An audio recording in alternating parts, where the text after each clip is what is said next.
जाला हाथ में धनुष है गले पुष्पमाला, हाथ में धनुष है गले पुष्पमाला। श्री राम जी के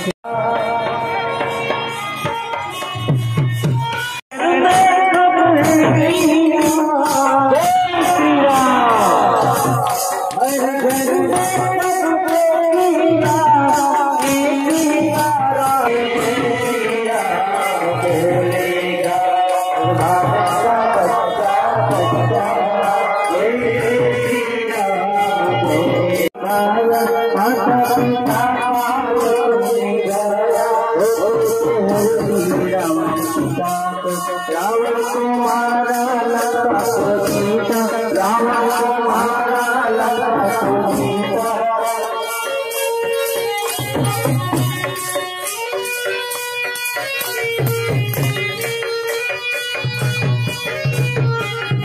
Hey!